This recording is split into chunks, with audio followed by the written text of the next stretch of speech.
I Remember Humanity. I Remember. Written by Real Nectarine 7986. Looking back, I cannot remember a definitive date or time when things went horribly wrong for the Galactic Union. Maybe it was when trade with the Yamakai theocracy ceased, depriving the galaxy of numerous important materials. It could have been when the Shildar Empire erupted into a 120-year civil war and came out as a shaky republic, destabilizing no fewer than 4 neighboring stellar monarchies. Was it maybe the increase in pirate activity in the X5 sector at the edge of Union's reach? Or was it when we uplifted humans onto the stellar stage? No, the last one is not possible. Humanity was too young a species to cause disruption on the scale. They were very young, having only been on the galactic stage for one of their centuries when everything collapsed. They were not special in any way. Their average intelligence was little above the galactic norm. Their military still utilized projectile weaponry. Their technology had so many redundancies that it's a wonder they even made any technological progress. Their musculature was mediocre at best. Right. There were those odd things that humans excelled at. Tenacity, adaptability, friendliness. Never before, in my millennia of service as High Archivist of the Union, or the millennium of my early life before that, have I seen a species as convoluted and confusing, or as honorable and helpful, as humanity. Outwardly, they were nothing special. Soft skin with an interior skeleton. We, the Mokla, had those. Appearance-wise, we are just taller and have 4 eyes granting us a near 270-degree vision, while theirs is limited to just the front. Forward-facing predatory eyes built for endurance. I believe the Mishundro had those traits too. Their world is listed as a Class 2 Deathworld. The Platnari originate from a Class 7, and they developed a brutally tight communal system, rarely letting others into their homes or families.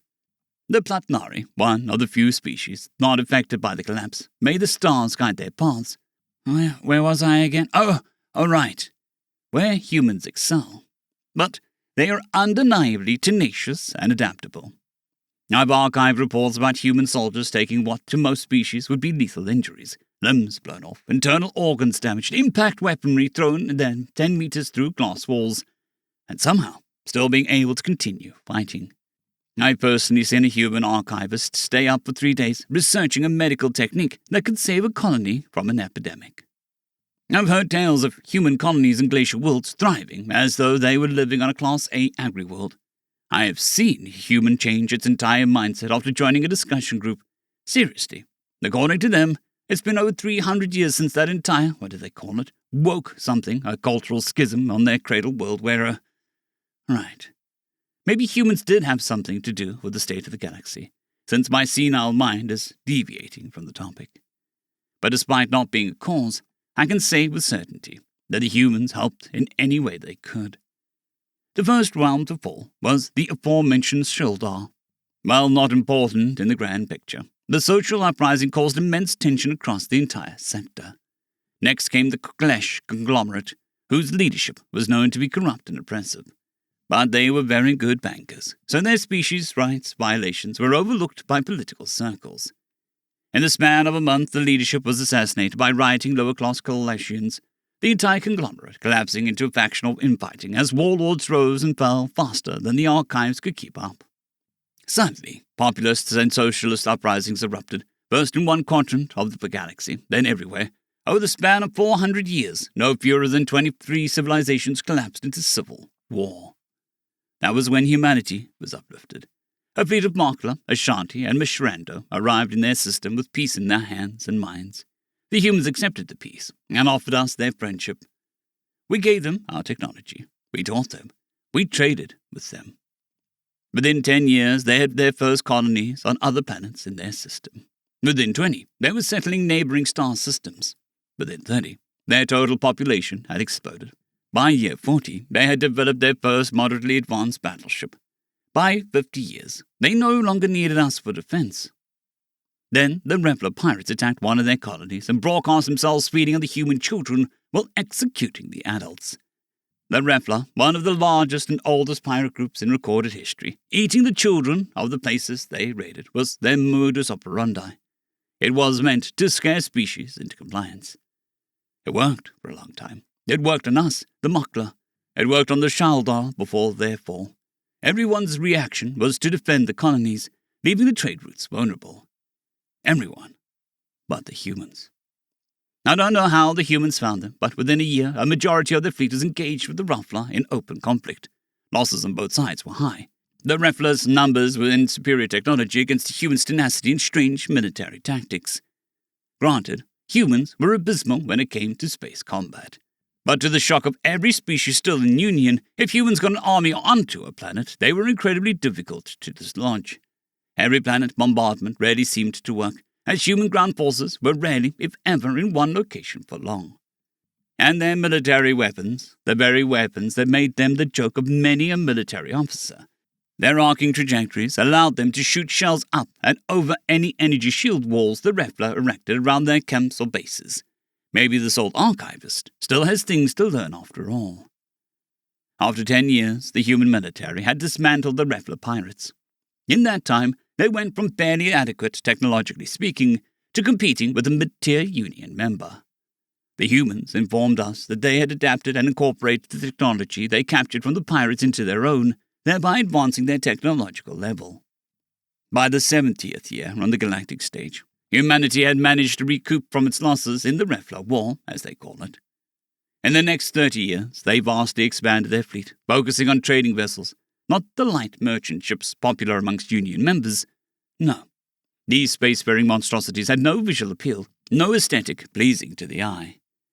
They were purpose-built, rugged, heavily armored, each shielded with military-grade shielding and defended by military-grade weapons. Despite this, they could carry immense quantities of goods. Not long after their introduction, after seeing one of their vessels defend a trade convoy from a small squadron of pirate ships, orders from other species grudgingly came into human shipyards. From there, the human economy entered a golden age. Then came the corruption scandal. I remember that 19-year-old human financial student, what was her name again? Maria, Martha. It's been over a century, and my mind is failing me.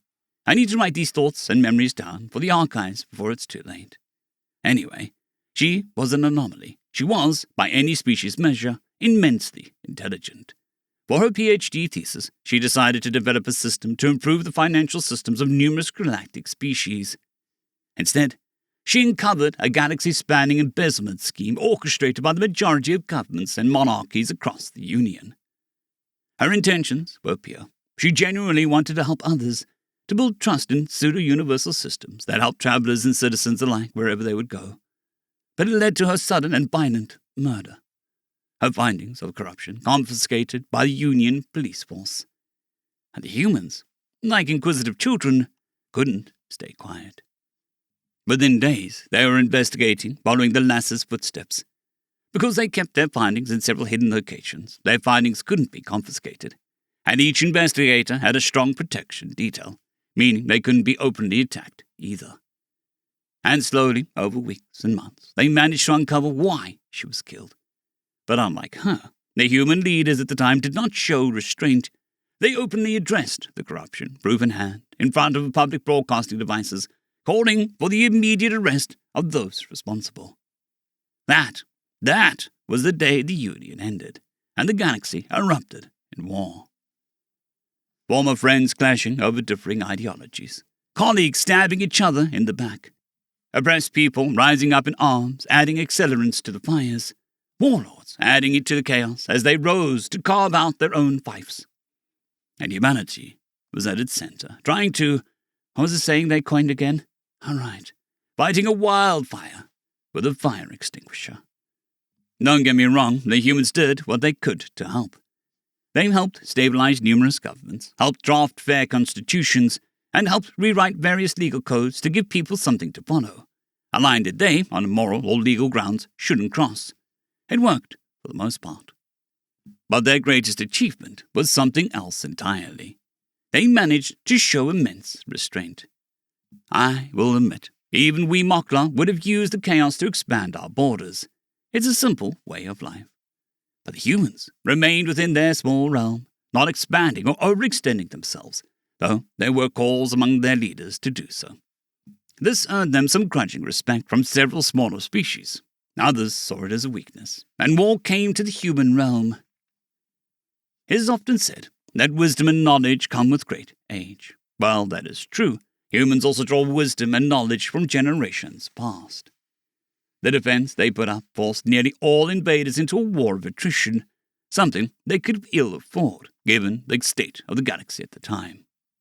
Those who still continued to push regardless, well, the Yamakai theocracy paid a hefty price when several warlords, fresh from conquest, invaded their space from the other side.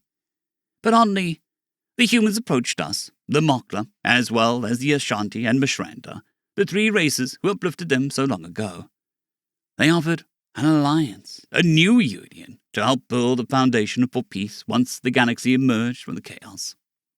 I'd like to say that it was a success, but if there was one thing that saddens me about humanity, it's their very short lifespans. Barely 5% of a Mokla's life expectancy. The number of human friends I had to say farewell to exceeds the number of Mokla individuals I am friends with. A real pity. Where was I again? Right, the new union. We were joined by the reconstituted Yamakai theocracy and 3 other species, some older, others younger. For 50 years, we worked to build a new galactic union, one where financial records are constitutionally accessible to the general public, where orders happen more frequently than hairs falling out of my scalp, and the coffee, damn my fading mind, the accursed human drink has nothing to do with this. I believe this is where I'll end this recording. I need to calm myself. Too many memories, that of accursed bitter black sludge of late nights. This is High Archivist of the Nova Galactic Union, Thelbob of Mokla. I hope that anyone reading this will take to heart the lessons learned and the wisdom gained. Now, where did I put that pint of espresso? End of story.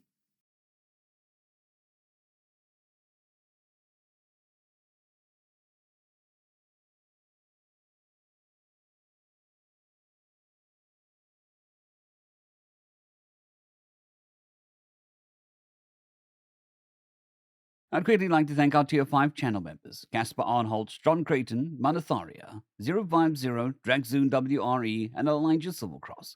Thank you very much.